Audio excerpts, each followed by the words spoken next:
जन्म कुंडली में जैसे 9 ग्रह हैं, ठीक है।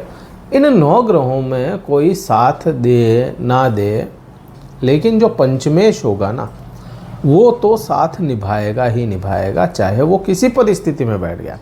अब नीच का हो गया, 6, 8, 12 में बैठ गया तो ठीक है, उसके प्रभाव थोड़े कम हो जाएंगे, लेकिन बुरे प्रभाव तो नहीं देगा। जैसे पंचमेश है, नीच का हो गया, और नीच का होकर के जैसे मैं कहूँ आपके लिए ही मैं बात करूँ, आपके लिए पंचमेश जो होगा बृहस्पति होगा, पराक्रम भाव में बैठेगा तो यहाँ पे नीच का माना जाएगा, ठीक है। लेकिन फिर भी यहाँ पे भी इस भाव को बुरा नहीं करेगा वो, ठीक है। आपके पराक्रम में कुछ इश्यूज आ सकते हैं, लेकिन आपकी सोशल लाइफ को ख़राब नहीं होने देगा, ठीक है। तो पंचमेश का काम ही यही है, जहाँ बैठेगा, जिस भी कंडीशन में बैठेगा वहाँ से साथ तो निभाएगा, कम ज़्यादा उसकी वो डिग्रीज या उसके बल पे निर्धारित हो जाएगा, लेकिन बुरा नहीं करेगा।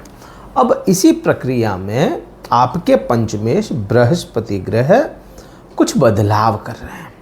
अब राशि का बदलाव होता है तब तो अपने को समझ में आता है, विजिबल है कि इस राशि में जाएंगे, इस ग्रह के मुताबिक प्रभाव दे देंगे। लेकिन जब नक्षत्र बदलते हैं तो वहाँ पे एड ऑन क्या हो जाता है, नक्षत्र के एट्रीब्यूट्स। अब यहाँ पे आप देखो कि बृहस्पति 13 अगस्त को नक्षत्र बदल रहे हैं। अभी बैठे कहाँ पे, 8वें भाव में। 8वां भाव क्या है, 8वां भाव क्या है, सडन इवेंट्स का।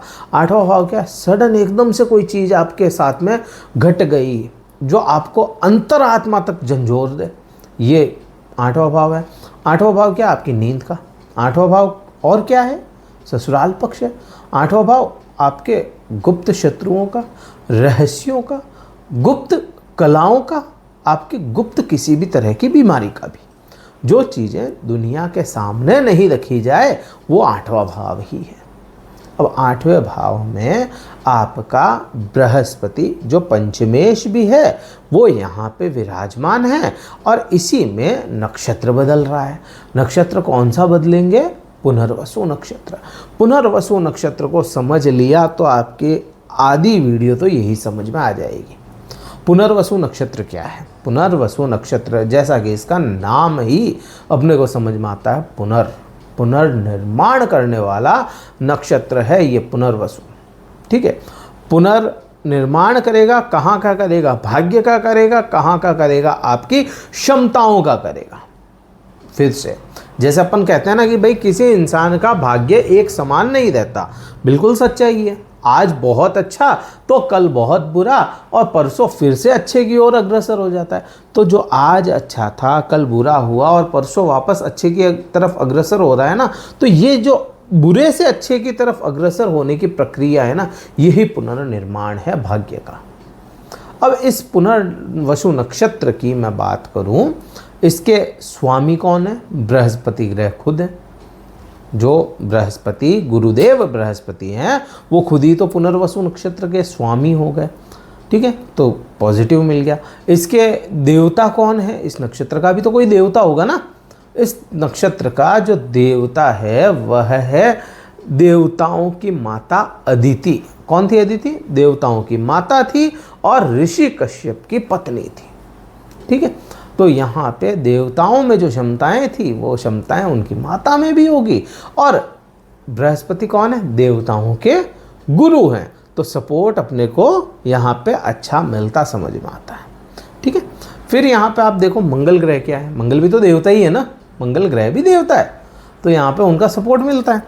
8वें भाव से क्या सपोर्ट आएगा आपको, जब इतना ही अपन ने बात की तो 13 अगस्त को जब ये परिवर्तन होगा तो इसका सपोर्ट अपने को मिलेगा। किसी भी तरह के आपके जीवन में कोई रहस्य चल रहे थे, अब देखो ये तो हो नहीं सकता कि रहस्य नहीं होंगे, क्योंकि 8वीं आपने चतुर्थ ढैया भोगी, ठीक है। शनिदेव आपके ढैया लगा करके बैठे थे तो चतुर्थ ढैया आपने भोगी थी।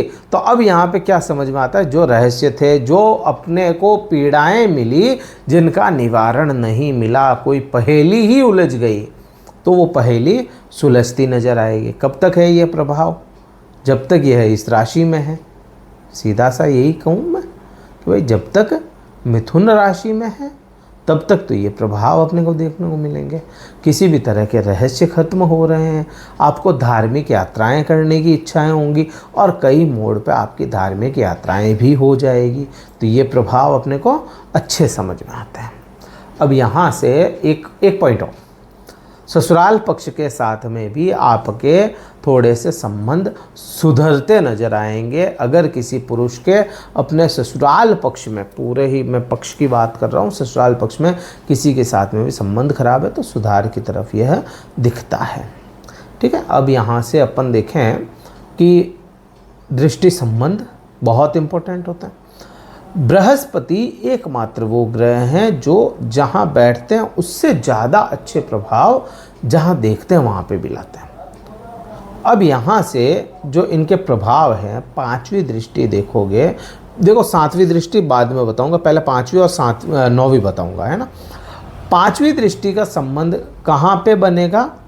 आपके 12वें भाव पे। 12वां भाव क्या है?